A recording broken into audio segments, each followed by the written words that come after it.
السلام علیکم ورحمۃ اللہ وبرکاتہ۔ الحمد للہ رب العالمین والصلاة والسلام علی رسول کریم، اما بعد۔ صدر محترم، مشرق اساتذہ کرام، دور دراز سے آئے ہوئے مہمانان کرام اور میرے اسلامی بھائیوں اور بہنوں، آپ لوگوں کے سامنے ایک تقریر پیش کرنا چاہتی ہوں جس کا کیسے منائیں۔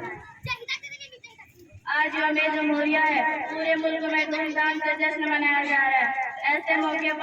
ایسے موقع پر عوام سے بھی خاصا جوش و خروش دیکھنے کو ملتا ہے، لیکن ہمارے طبیعت یہ ہے کہ اس وقت بھی غمگین ہے، کیونکہ ہمارے قبل و جگر پر ایک افسردگی چھائی ہوئی ہے۔ ہم سمجھ ہی نہیں پا رہے کہ ایسے موقع پر جمہوری قانون کی نفاذ کی خوشیاں منائیں یا پھر اس قانون کی ہمارے ملک میں جو دھجیاں اڑائی جاتی ہے اس پر ماتم رہے کہ آئین کی اہمیت سے انکار نہیں، وہ تو تمام ملکی قانون کا منبع ہے۔ ہمارے قلب کی وجہ تو یہ ہے کہ جس آئین کی روح سے مدعو کو ملنا چاہتا کرم اور اثر کی بنیاد ہے، کوئی تفریق کیے بغیر ملک میں رہنے والے تمام شہریوں کو یکساں حقوق فراہم کیے جاتے ہیں۔ آج ہم اس آئین کی پرواہ کیوں نہیں کرتے؟ کیوں ہم اس آئین کی یوم نہاد کے اصلی خوشیاں منانے کی جگہوں میں تو لگے رہتے ہیں، لیکن ہر جب اس آئین کی احاطہ استحصال اور تمسخر بنائے جانے کو روکنے کی فکر نہیں کرتے۔ آج 26 جنوری کا دن ہمیں ہندوستانی آئین کی نفاذ کی کوشش کی یاد دلاتا ہے۔ آزادی کی تقریباً 250 برس کے بعد 26 جنوری 1950 کو وطن عزیز ہندوستان میں ہندوستانی آئین کی نفاذ کا اعلان کیا گیا تھا۔ آج اس واقعے کو تقریباً 74 برس ہوئے۔ اس کے بعد پورے اہتمام سے اپنا قومیوں میں جمہوریہ منانے والے اس آئین کو پیش رفت کیوں نہیں کرتے کہ آئین اصحاب اقتدار کے ہاتھوں کی کٹپتیاں بن کر نہ رہ جائے۔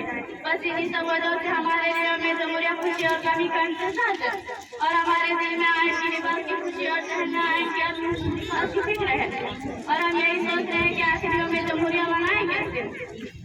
اور یہ انگریزی زبان کے لفظ ڈیموکریسی یونانی لفظ ڈیموکریٹیا سے مشتق ہے، جو تو لفظ ڈیموسانی لوکریٹیا یعنی طاقت یا اقتدار سے بنا ہو۔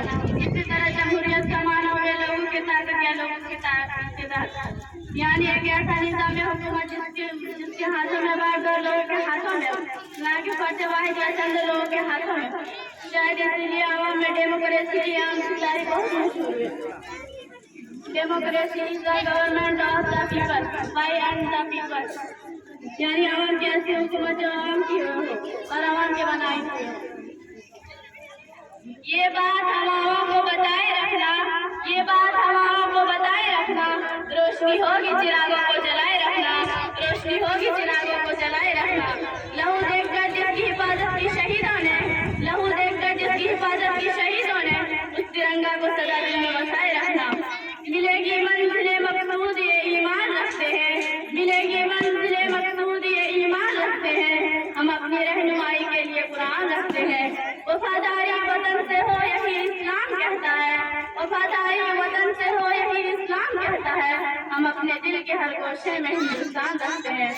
آخر میں اللہ تعالیٰ سے دعا کرتی ہوں کہ اے اللہ ہمارے ملکوں کو حاجتوں کے حسد سے، شریروں کے سر سے محفوظ رکھ، ہندو مسلم سکھ عیسائی ہم سب کو محبت کے ساتھ رہنے کی توفیق دے۔ آمین وآخر دعوانا الحمدللہ رب العالمین۔ السلام علیکم ورحمۃ اللہ۔